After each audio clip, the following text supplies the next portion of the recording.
So, good afternoon, friends. Welcome to the next edition of the VDMA CEO's Thought Leadership Series. And pleasure for me today to welcome Mr. Tushar Mehendale, Managing Director of ElectroMech Group. Hearty welcome to you, Tushar, and thank you for being with us for this next edition of the VDMA CEO's Thought Leadership Series. Thank you, Rajesh. A pleasure being here. Right. So friends, I would just like to briefly introduce Tushar. So Tushar has done his BE Mechanical Engineering from Pune. Then he has done his MS in Manufacturing Systems Engineering from University of Wisconsin. Tushar took over the reins of the company in 2000 after the sudden demise of his father and has taken the group to new heights in this period. He also has shown remarkable entrepreneurship traits during this period and has been involved in setting up a shipyard project in Ratnagiri and also has executed an apartment building project in Pune under Tushar Constructions. So Tushar, a very impressive, I think a very impressive career path you've had, Tushar, and wishing you all the very best also in all the future endeavors. Thank you, Rajesh. Tushar, let me come to the ElectroMech Group. It's a well-established 41-year-old company. And you take pride with the slogan, Complete Material Handling Solution Company. Tell us a little bit about the growth of the company, the path of the company, Tushar. Sure, Rajesh. So ElectroMech as a company was started by my father in 1979. And as you mentioned earlier, I took over the company in year 2000. And now the past 21 years, we have been doing quite a few things. So when I started, we were a small company dealing with the local companies. We were involved in manufacturing cranes throughout.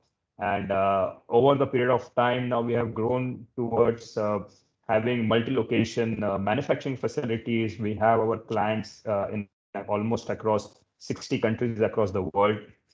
Right. We have our headquarters in Pune, but we also have our operations in Dubai, Abu Dhabi. We have a factory in Indonesia. We have services all across the region in the Middle East, in Southeast Asia, and of course, all across the country as well. As a group, we have total around 600 plus people, and we manufacture close to around 800 to 1,000 cranes, depending on the year. Per year, we manufacture around 800 to 1,000 cranes. So that makes us one of the largest crane manufacturing company in volumes. And as of now, I would say we will be the largest in India as well when it comes to both the volumes as well as the value of the cranes we sold. As a company, we have always the philosophy, underlying philosophy for us is where there's a problem, there is a solution, and that is what we live by. So whenever customers come to us with any of their material handling issues, we always have believed in the solution setting approach, a consultative approach, where we sit with them across the table. We understand their issues, we understand their problems, we understand what they want to achieve, and then accordingly give the solution. And what really allows us, or what really increases our strength in providing a proper solution to the customer, is because we have one of the widest product portfolios or solutions portfolio to offer to our customers. So as some of you might know, ElectroMech being in cranes, we have types with 3 German companies currently, and all of them are world leaders in their respective fields of operations. So we work with Abus of Germany, which is located near Cologne. And with them, we work for the standardized workshop duty cranes. We have been working with Abus since 2004. So it's almost a 17 years partnership with them. We also work with Stahl Crane Systems in Germany, and they are located near Stuttgart. And they specialize in what is known as explosion protected equipment, specifically equipment required in the oil and gas industries or in hazardous environment. And we also work with another German company, JD Newhouse, which is another world leader in pneumatic and hydraulic hoists, which are again used in offshore areas, on offshore platforms, in hazardous areas. So we have a wide range of products from all these German partners. On top of that, we have our own kind of manufacturing and designing capability for designing a complete crane from scratch. And this helps us to give a very broad kind of a view, or take a broad view whenever we are approaching a customer with their problem. Apart from that, since we are on VDMA, I think I should speak with a little bit about a couple of more German companies with whom we are associated and or whom we have helped in some of their journeys towards the crane industry. So another company, not a crane company, but a company which is involved in energy chains and cables, IGUS. We work with them, and we were the first to work together with them and introduce the drag chain concept or energy chain concept on our cranes. Also, we work with Nord for the geared brake motors, and together both of us we were the first people to introduce geared brake motors in India on cranes. So a lot of innovations we are doing with our partners in Germany, with our partners German companies in India, and overall it has been an interesting journey so far. Very good, very impressive to hear the development of the company and your ties with the German companies also, Tushar. Tushar, let me come to the Atmanirbhar program of the Indian government, which is basically to make India self-reliant and to give a boost to the domestic industry, Tushar. Now, in your opinion, Tushar, can import substitution really help to muscle up the manufacturing industry in India? See, I'm a firm believer in the free market economics, right? So import substitution, if you just look at it from one perspective, it sounds good I'm a proud Indian, and it sounds good from a patriotic perspective, right? Right. But if we look at the cold hard logic, it will work only if there is a merit in the business. If there are quantities, there is demand, you have the necessary supply chain in place. And what is the reality right now of the world, the way it has evolved over the past few decades, is that the supply chains are global. Right. You have people doing more and more of smaller and smaller items. So naturally, the economics of scale have shifted. And it might make sense sometimes to import few components, do something in India or do something locally, and integrate them and send it out.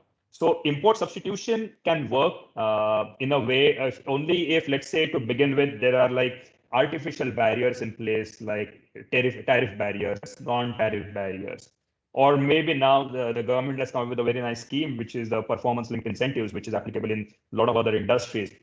It's not applicable to our industry as such, but from what we are seeing, the way it is applicable to other industries, the government is also helping set those, give a kickstart to that for local manufacturing. So what I'm seeing is from the way where I am, we are seeing a lot of international companies definitely coming to India and setting up their facilities out here. We are seeing that local manufacturing is definitely going to grow. And one important aspect is that India as a country, you see, we have not really been exposed to the global volumes like what Germany has been, like what China has been, like what US has been. We have when it comes to the volumes we are handling. So typically we have, when I discuss with CEOs of multinational companies, their Indian revenue is 1.5–2% of the global revenue. So it becomes a very insignificant kind of a thing. So what comes first, chicken or egg? It's exactly the same way as to what comes first, the volumes or the import substitution. And I think we are finding our way as a country. We are definitely getting there. And I have really very good hopes, and I feel that as they say, the roaring 20s, we are on the verge of the roaring 20s as far as India is concerned. A lot of things are working in favor of India. Let us take aside the current kind of problems that we are facing, but I think the entire world is going through that. But if you for a moment let aside the negativity around this and just think about the positive things which are happening, there are a lot of good things happening for us. Right. So in your opinion, Tushar, the steps of this Atmanirbhar Bharat can certainly give a boost to the manufacturing in India. Right. Definitely. Right. Tushar, one important criteria here is also our MSME. Now, MSMEs form the backbone of the Indian industry. However, a recent McKinsey study has shown that we call it so-called, they have mentioned the missing middle, that India has too many small companies and very few really large enterprises. What we need to develop for the development of the industry is also that these smaller companies are made at least mid-size. So what is your take on this? How can India overcome this missing middle, Tushar? I have a different perspective which I would like to share on this as per the thing, and it might be controversial for some, but any which way. So if you look at it, traditionally, let's take Germany, which has a huge legacy of family-owned businesses, which are typically the middle-sized companies that you're referring. I guess 99% of those businesses, I don't have the statistics, you are statistics man here, but majority of the businesses are family-owned, and those are multi-generational businesses. Right. So that's typically the journey of any company. It starts as a small company, one generation starts a small company, the second generation takes it to different heights, and that is what happened in my case also. My father started a company. We have been able to take it to a different level, and I don't know what is going to happen afterwards, but at least now we have reached the so-called middle level as in the industrial scenario. Unfortunately, what has happened in India over the past so many years is specifically with regards to manufacturing, and I'm seeing this from my engineering days and all. There was a big boom of IT in India, and the IT boom proved to be the bane of manufacturing industry in India. Initially, you had the amount of talent which was available for manufacturing, good quality students coming out of engineering colleges, really sharp shooters and really intelligent guys. All of those that dried up, and the majority of that talent went towards IT. So what happened as a result is that the amount of available talent pool in the industry, it shrunk drastically. And people who then wanted to go into manufacturing had a choice whether to go for a small company or whether to go for a medium company or whether to go for a large company. Now, the number of medium companies were, as India has evolved over over the past 30, 40 years, the small companies transitioning to middle level companies, the number of those companies was very less and now they have started growing. But over the past years, there was very less. So the choice of the so-called best talent in the industry was naturally to go towards the larger corporates and the larger industry. So that left the small companies with a dearth of talent, with the inability to professionalize further. It again fell completely upon the shoulders of the entrepreneur to run the company. And then one person or an entrepreneur can take it only up to a certain level. It becomes very difficult to scale it up to the next level if you don't have the right kind of people. So at the cost, as in India, we have developed millions of cyber coolies, as I like to call them, but unfortunately don't have the manufacturing. We don't have those many people who can really carry the weight of manufacturing on the shoulders. So this is one problem that we have had as a country, and the balance was completely skewed in the first since 1995 to, I would say, around 2005 2008. That balance was completely skewed. What we are seeing is definitely the balance is getting restored slightly. We have people again coming back to the core industry, as they say, and we are now seeing companies evolving, companies growing into the middle level. So to validate what I just said, if you look at the IT sector, you have the small companies, you have the medium companies, and you have the large companies which have been developed because the talent went there. Now, imagine if that same talent we had access in the manufacturing thing, the same thing would have happened here. And if we correlate that with what is there in Germany, people go because of the way the education system is. You have the internships, you have apprenticeship, and all those things. A lot of talent goes to the manufacturing, and that is how I feel one of the main problems we have faced as a country. Right. And I think, Tushar, as you correctly mentioned, India basically leapfrogged from being an agrarian society. We moved into the IT, and somehow this manufacturing or the industrial growth got hampered a little bit. But I think now with the Make in India as well as Atmanirbhar Bharat package or the schemes of the government, I think there is still a lot of focus being put on manufacturing, and hopefully, as you correctly mentioned, as the IT grew, I think similarly also this missing middle would establish itself well. One important point, what you mentioned, which I would like to perhaps take your view also, Tushar, is about the skill level in India. So in your industry, Tushar, how would you perceive the skill set level? Because there is a general feeling that when our graduates come out of the colleges, they do not have that practical experiences missing. They have a lot of theory knowledge, but our whole education system is geared up for the theory and the practical part. And you also mentioned in Germany, because I think one of the reasons why Germany has been able to develop as an industrial nation is because of this dual system of education. So what is your take here? What are your views here, Tushar? I will share a personal experience in this particular case. So when I did my engineering, this was like I passed out in 1997. So when I did that, there was an option for us in mechanical engineering to do what we call as a sandwich course. So where 2 semesters of our engineering we spent in an industry, and the remaining 6 semesters we were in college.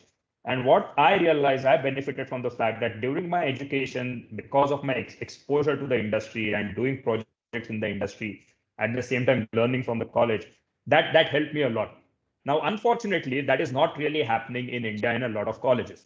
It happens only in a few colleges, and that too in few fields.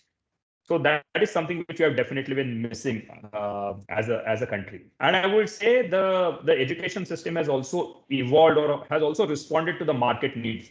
Now, India being the size of the country which we have, and the kind of the let's say the number of mouths to feed, there is a natural pressure for people to gravitate towards fields where they will get a job. Now, the jobs availability was, as I mentioned earlier, in this past 10, 15 years, was more towards IT. So the engineering institutes and all, they also address their curricula to cater to this particular requirement. So what a person who is taking off a fresh job, what in IT, what the IT company is looking at is they are looking at only having a certain level of IQ so that they can learn better, just a logical thinking and all. But the skill set which we require typically in manufacturing, that got completely missed out. So long story short, yes, we do have a dearth of skills in the industry. We do have a lot of issue with that.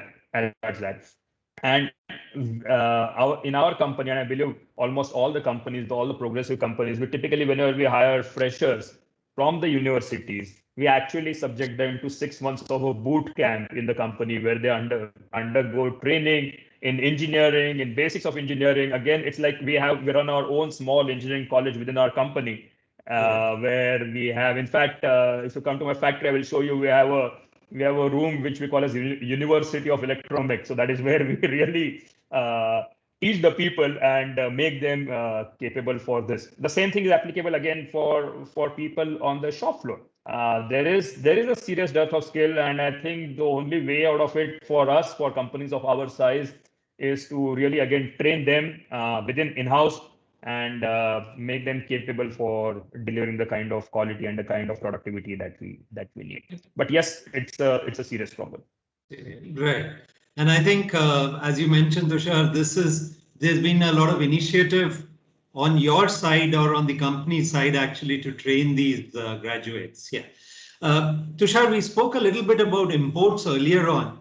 Let's look at the exports. Now, the elasticity of global trade has been declining, Tushar, in the last 6 to 7 years. And in fact, India's export is hardly 2% of the global trade. Now, how can India contribute or play a larger role in this global value chain, Tushar? See, if you just look at it from a holistic view, the global economy, the global GDP is roughly around 80 trillion US, right? India is at around 3 trillion US. So our share of the global economy is just 3.3%. And naturally, that also translates into what is happening. So we have not really, we don't have the depth in the economy historically. Of course, lots of things are happening, and the way we are moving from the 2 trillion to 5 trillion to potentially 10 trillion in the next decade. That is the dream. And so when that happens, naturally, our share of the global market is definitely going to improve. And why it is going to improve is also because of the increasing depth in the economy. And more importantly, what I'm seeing is historically, we have always been a very difficult place to work in as a country. Our ranking in terms of ease of business was low. There were a lot of problems in the country related to supply chains, related to getting simple stuff done. And in fact, you will also, based on your conversations with other people from the German multinationals, it was considered a chip on the shoulder to be a CEO of a German company in India, because that experience of working in India used to has helped a lot of people to go out in the rest of the world and really look at the situation from a different perspective. And I call it like running on sand, like a ace sprinter, he or she practices running on sand, so that when they go on the Olympics and they are on a proper surface, they can run much faster. So India has always been like running in sand, and all of us have built our muscles, built our credibility, built our strength on that basis. But now what we are seeing is there is a lot of proactive work which is being done in terms of getting our rank on the ease of business scale much higher, and we have actually doing a lot of great things in that regards, and the way we are progressing on that front is very good. We have now one of the best taxation structure, I would say, when for setting up a new manufacturing facility, and we are really up there in terms of competitiveness of that taxation structure as compared to other competitors in the world, and not only in the region but in the entire world. The entire taxation has been really streamlined when it comes to the GST as well, right? The indirect taxation has really been streamlined. So it is becoming much and much better. Another thing which we are seeing happening positively is if you 5 years back or maybe 10 years back, if you open up an international publication, India was never mentioned. I mean, take a case of Economist, or take the case of a New York Times, or take the case of any top-notch publication. Now, what I was seeing is over and over past few years, we are seeing India being covered by the international media. Before, India was just a country which had 1.3 billion people. Now, India is the country in the world which everyone wants to go to. So there is also a positive coverage where when people thought about Asia, it was just China, and India was nowhere on their map. But now India is on the map of a lot of people. And more so, this has to do also with the geopolitical situation which has emerged, where we have a situation of the entire world versus China. And because of a lot of things, the current crisis has also exacerbated the thing. But all of these aspects, if you put together, they're actually working fantastically well for India. And so we have a country where there is a great opportunity within the country for selling. The recent examples of phone manufacturers setting up their factories in India is a great example of that. So the volumes of India are very high. The de-risking from China, from a very centralized, controlled economy to a democratically controlled country, that de-risking is definitely a lot of people are looking and are doing. And last year's everyone's eyes were actually, they were awakened by the fact that there are too many eggs in just one basket. So that risk diversification is definitely playing in India's favor. And the demographic dividend which we have that everyone talks about, we have a young, hungry population that is really out there looking for growth. And we have our people speak fantastic English, just like you and me are doing right now. So that makes international business much more easier. So if you look at all of this, then India's role or India's contribution to the global economy is definitely going to increase. And over the next decade, I'm pretty sure that we will be at the 10% level, or 10% maybe slightly higher, but we'll definitely be up at the 5%, north of 5% to 6% level in the next decade. And over that, hopefully, we see in our lifetime, we go to much higher than 10% contribution. Let's see. Right. Thank you. I think good insights there, Tushar.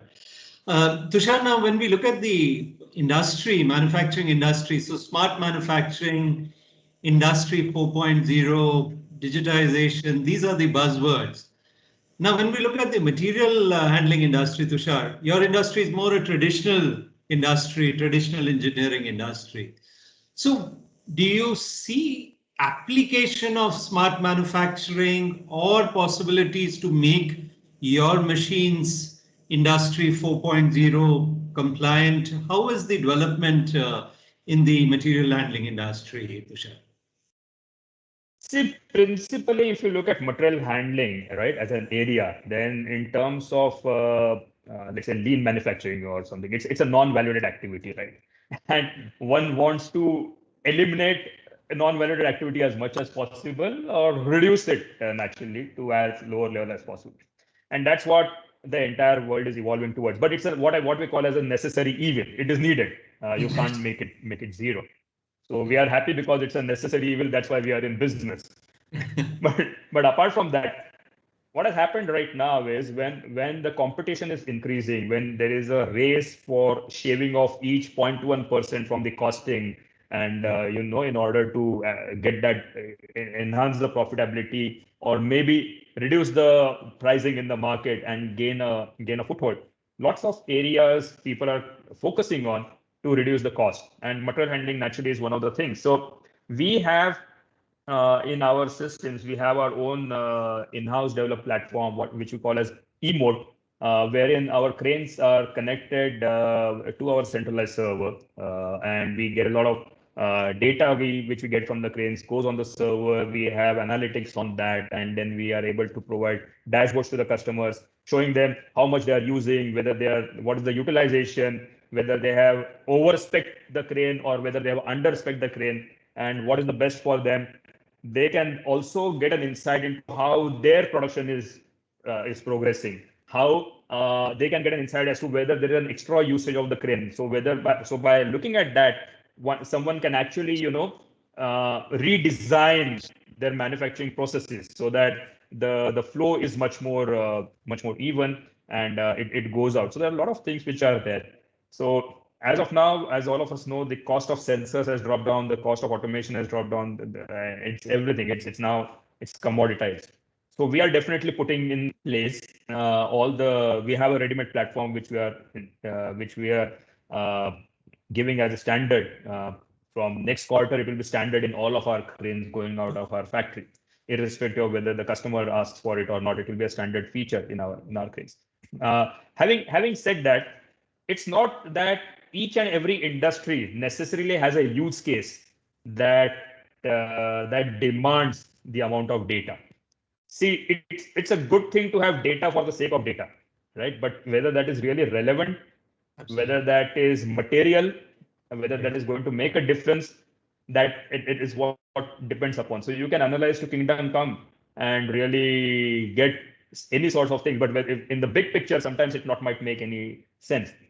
So adopting industry 4.0 for the sake of it is fine, but adopting it from a use case scenario is something that is completely different. So when we, for example, when we provide all this kind of information for a process industry where my crane is an integral part of a process, let's say when it's in a foundry where it is handling molten metal, right? Or in the construction industry, it is a part of the entire process for mucking and taking the muck out and out of the tunnels and dropping it somewhere else.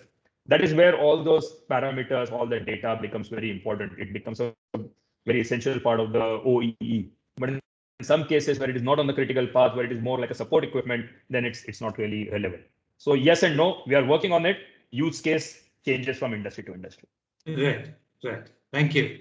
Tushar, you're known to be a dynamic and astute industry leader, and the growth of the company has been phenomenal in the last 21 years.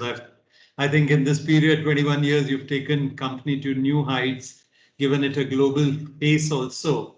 But beyond the business face of Tushar, what hides beyond the business face? I know about your interest in automobiles. In fact, for your sake, I'm wearing a tie-pin with a Porsche today. So beyond that, if you could tell our viewers about the real Tushar beyond business. Actually, not much. I read a lot. I love to travel. In fact, unfortunately, over the past 1.5 years, traveling has been completely out. So I'm feeling like cooped up right now. I'm a avid traveler. Travel to a lot of places, and on Right. business, majority on business, but also then couple it with pleasure. And new interest that I'm cultivating right now, maybe it is my growing age or losing hair or whatever, but I'm now getting into wine collection. So that's another thing, another part of my persona, which happens naturally after office hours. Ah, okay. That's very interesting. Then sometime we should, next time when I'm there, Tushar, because I'm involved with the Calcutta Wine Club and the Bangalore Wine Club. So it'll be interesting. Right, Good. right. We can But good exchange to notes. know about this. Right. Tushar, let's look at the last year and what we are facing this year. In fact, when COVID came, it hit us from out of the blue, and we call 2020 as the Black Swan year. Global business was impacted. Business in India was badly impacted. In fact, companies also faced the crisis. They were not only financially but emotionally also. So, Tushar, what I would like to ask you is perhaps three tips for the CEOs and for our viewers on, as an industry leader, how did you manage to overcome this crisis, and what will be your three main tips to overcome this crisis? Because we are still in midst of COVID, we are deep in the second wave now. So that's what we would like to hear from you, Tushar. See, I'm no one to give tips because I cannot advise. There are so many people. What I would like to do, I like to share my own experience about what I Sure. have done. Sometimes maybe it's applicable, it's not applicable, but it helped us to relatively find our way around the situation. So what we did is, first of all, we the situations like this, which are completely unprecedented. I realized that during these times, if you have the core values of your organization, right, imprinted in your brain, imprinted in the way you work, they work brilliantly. So whenever questions had to be answered as to what do we do now that we are faced with this particular thing, for us, our core values are trust, customer focus, ownership, and growth. Right? These are our four core values of the company, and these are something which we live by, which I personally live by in my not only my business life but also in my personal life. So these are something which I embody, and naturally they go with the company. So when you're faced with this challenge, naturally any answer which you wanted to a question, we used to say, okay, let us see now how do we do this. I'll give you an example. On 1st of April 2020, well, typically every 31st March in our factory, we have a tradition over the past 20 years that whenever we finish the financial year, the entire factory, we go out to a nearby dhaba, we celebrate, we have beers, we talk about all these things. I declare what we have done in that year. We have workers from the shop floor, we have engineers, we have people from the staff. Everyone just goes there, and it's like just enjoy the year. It's 1 year is gone, and we weren't able to do that. And everyone was last year we weren't able to do that, and everyone was depressed because the lockdown had just set in. So on 1st of April, I got on a call. We set up a webcast for the entire company. And the first thing I told them, see, it's unprecedented, and none of us know what is going to happen. I don't know what is going to happen. So these are the facts. But don't worry, the company is there for you. I'm not going to cut anybody's salaries. I'm not going to be deferring anybody's salaries. We are not going to be laying off any people, and naturally, then no one needs to really be afraid of anything. And the moment we said that, there was a huge kind of a relief what I saw in our people. And because everyone had this tension about what to do, whether my job will continue, whether I'll get timely payments, I have my EMI to make, I have these things to take care of. The business is shut. So that is where they got that peace of mind. And when someone has a peace of mind, then naturally that reflects in the way things roll out, in the way things happen in the company. And we were very proactive. And another thing which we did was we were very proactive and honest in our communications to our vendors as well as to our customers. We did similar web calls with all of them. I did another call webcast with all my vendors on and told them that don't worry, their payments will be taken care of. It's just a temporary situation. there might be a way in which there might be some delays, but there won't be naturally, maybe when we pay in 60 days, it might become 70 days, it might become 80. But don't worry, we have sufficient cash flows and we are here to take care of you. So everyone again wholeheartedly appreciated that we went ahead proactively, and people supported us fantastically during those times. And one of the most important things which I realized personally is that it made a great difference when one leads from the front. So just as an example, right? So when we are allowed to restart our manufacturing on 4th of May 2020, after being shut down for 40 days, we were allowed to restart our manufacturing. And people were really scared to come to the factory, and they didn't know what to do. I was the first one in the factory. I took a selfie of myself in front of the factory and sent it across to the entire globe. Within the next 10 days, we are back to 90% of the strength. And whereas when I saw a lot of companies were still struggling with getting people back to work and getting their things organized, and in month of May we had the people back, and frankly the month of May 2020 was one of our best months in terms of manufacturing and taking and invoicing. So being really true with your values, being very honest and proactive in communications and leading from the front, these are the things which have helped us in these times of difficulties. Right. Thank you so much, Tushar, and thank you for these experience sharing and the tips. And on behalf of the German Engineering Federation, VDMA, Tushar, wishing you and the company all the very best for the future also. And also in this period of the second wave, what we are going through, please stay safe, stay well, and best wishes to you and your family also, Tushar. Thank you. Thank you, Rajesh. So much. Pleasure was all mine. Take care, stay safe. Right. Thank you. Goodbye.